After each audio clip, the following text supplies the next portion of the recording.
He made a fortune in Ukraine, in China, in Moscow, that is simply and various not other places. true. It was all to subsidize his extravagant lifestyle. It included nearly $700,000 in payments to various women, nearly $200,000 in adult entertainment, and about $70,000 in rehab, among other things.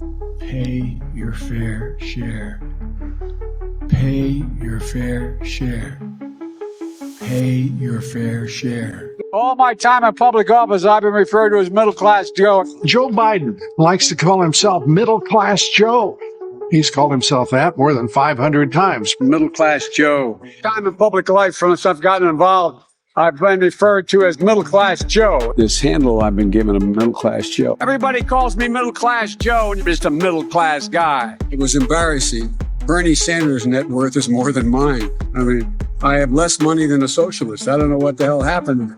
Kid who just climbed out of a coal mine with a lunchbox from Scranton. I'm the kid from Scranton. Middle-class Joe. Middle-class Joe. Middle-class Joe. Middle-class Joe. I'm middle-class Joe. I know they call me middle-class Joe. I know I'm referred to as middle-class Joe. Called me middle-class Joe. I did. Good old Joe. I should have had a Republican kid. So when they put me in a home, I'd have a window with a view. You know what I mean? My mother and father dreamed as much as any rich guy dreams. They don't get us. They don't get who we are. They're going to put you all back in chains. He cares about the middle class. Give me a break. That's a bunch of malarkey. This guy doesn't have a clue about the middle class. Not a clue. I know I'm called middle class Joe. Biden and his wife Jill reported earning $11 million in 2016 and $4.6 million the year after. I made a commitment. I'd never own a stock or a bond. I'd never be involved in a business venture. I'd never accept an honoraria. And my net worth is what it was when I started, $55,000 to $150,000. This is a president that works day in and day out, in a grueling fashion, with a grueling schedule. There's looting and thousands are snowed in. But while that's all happening, President Biden is on his way to a tropical island vacation. He left last night for a trip to St. Croix as the country continues to suffer through this major winter blast. And delivers. And let's not forget, it is interesting that we get this question about this president who has had one of the most historical presidency in his first 2 years than any other president, almost any other president. It's the highest inflation rate, Mr. President, in 40 years. I got that. The average price for a gallon of gas has now hit $5, according to AAA, the most expensive in history. The most expensive in history. Historical. When you look at this record of this president and what he has been able to do and deliver for the American people,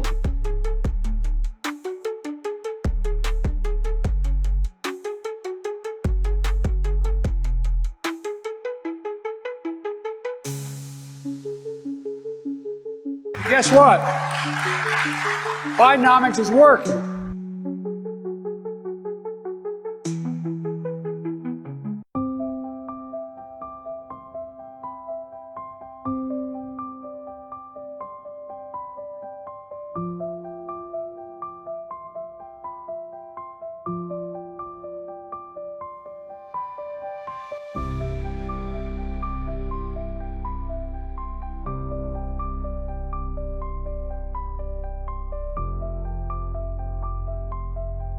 And that's Bidenomics.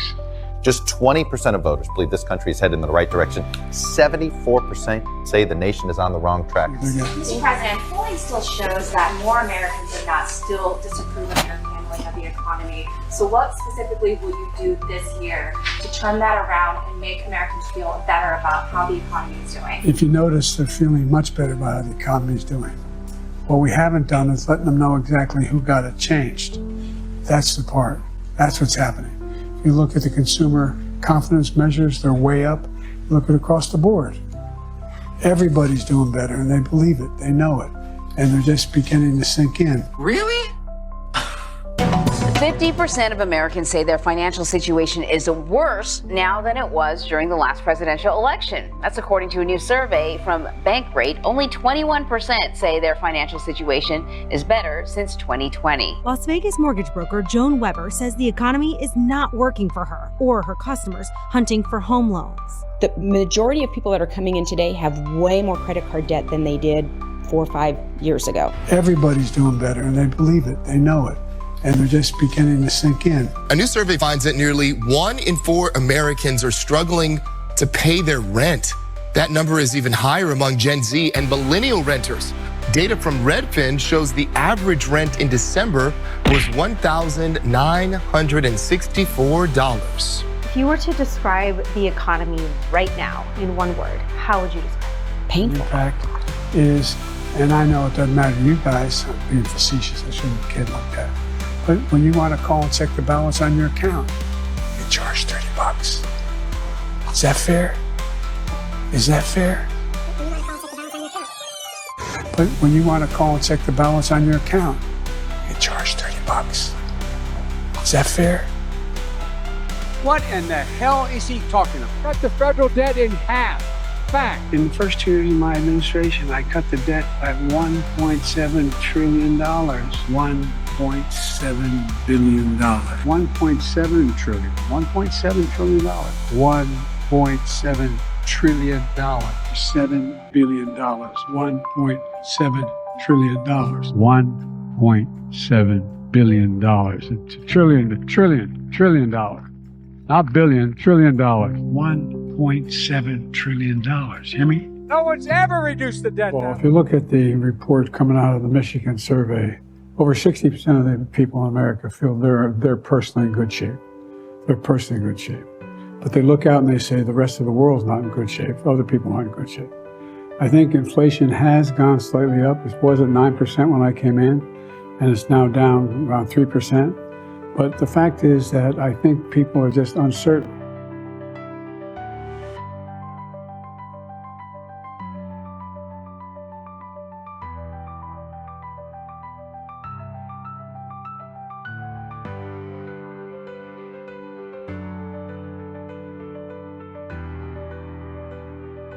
By the way, talk of inflation.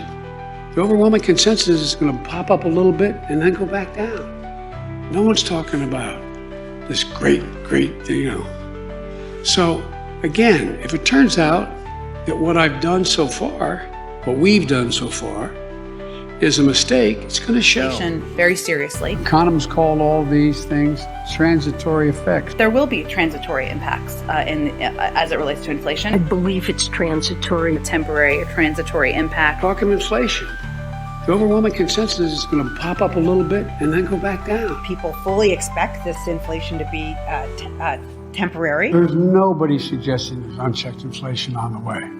No serious economist. The president's Build Back Better agenda as a whole will ease some of that inflationary pressure. The bipartisan infrastructure deal and Build Back Better agenda could likely ease inflationary pressures. It will ease longer-term inflationary pressure. Do you take any blame for inflation, Mr. President?